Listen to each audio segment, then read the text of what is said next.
This is The Road Out, Understanding Addiction and Recovery for You and Your Loved One, with Dr. Margaret Bauman, Medical Director, Psychiatry and Addiction Medicine, Cottage Health, San Luis Obispo Outpatient Program, and Dr. Paul Erickson, Medical Director, Psychiatry and Addiction Medicine, Cottage Health. Today we'll talk about how to find a legitimate treatment center. Doctors, who do I call to find help for me or a loved one who has a problem? It's often difficult for people to know where to turn when they're seeking help for themselves or for a loved one. And I think there are different ways to find a way to get help. I think sometimes starting with your doctor or another professional who you know who may have an idea about what are good programs available is one way to do it. Right. Talking with your doctor. You may know people who have had a relative or who they themselves have been in treatment. It's frequently surprising when you talk with people how many people will say, my cousin did such and such, or my aunt or my son went to a certain treatment program that was very good. So you got to kind of listen to that. In most families, somebody knows a family member who's been affected by a drug or alcohol problem. Right. And that kind of informal network can be a way to find a recommendation for a quality program if somebody had a good experience somewhere. So what are the different kinds of programs or treatments that a person can go to? So there are different intensities of treatment.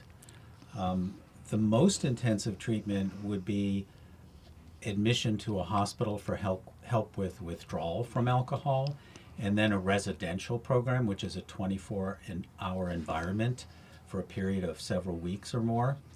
That would be the most intensive level of treatment. Right. But there are day programs and intensive outpatient programs. Right, yeah. We have an intensive outpatient program, and with that program you would be going in the evenings, typically in the evenings for 3 hours, 3-4 days a week. So that allows people who are working or who are in school to get into treatment and continue to work or be in school. Do you find that the weekends are the most difficult times? Well, frequently people have a pattern of, it's Friday and it's 5 p.m. and they start getting a craving. So yes, certainly.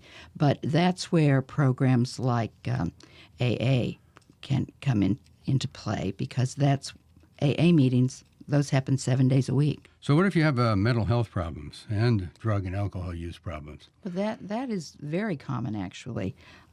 And in that case, you might want to look for a program that has what's called a dual diagnosis treatment plan. So those are programs that address mental health problems as well as drug and alcohol problems. And anxiety disorders, mood disorders, depression, bipolar disorder, those are all very common co-occurring conditions. Oh, yes. And good treatment means that you're addressing all of those things. So the evening things also work if they work. In other words, if they have a job. Correct. Yeah, you can continue your job and go to the program in the evenings. People may start off just with outpatient counseling, and that can work. If that doesn't work well enough, they may then intensify their treatment by going to an intensive outpatient. How do you know if you have a high-quality program or it's poor? That's a challenge in this field. Yes, it is. Unfortunately. Yeah. There are many programs that are not very good quality programs, who have staff who don't have a great deal of education or experience. So the quality of programs varies widely, and I think it's very important to really pay attention to finding a quality program.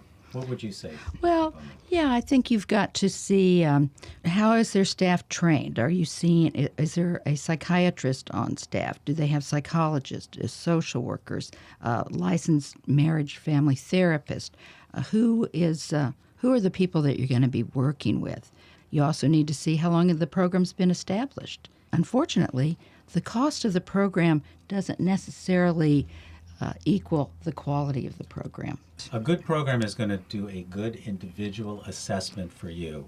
You want to look for that, and you want to look for reputation generally by asking around. Okay, we've been talking The Road Out, Understanding Addiction and Recovery for You and Your Loved One, with Dr. Margaret Bauman, Medical Director, Psychiatry and Addiction Medicine, Cottage Health, San Luis Obispo Outpatient Program, and Dr. Paul Erickson, Medical Director, Psychiatry and Addiction Medicine at Cottage Health. To listen to this again or share with a friend, simply visit cottagehealth.org/the road out. That's cottagehealth.org/the road out.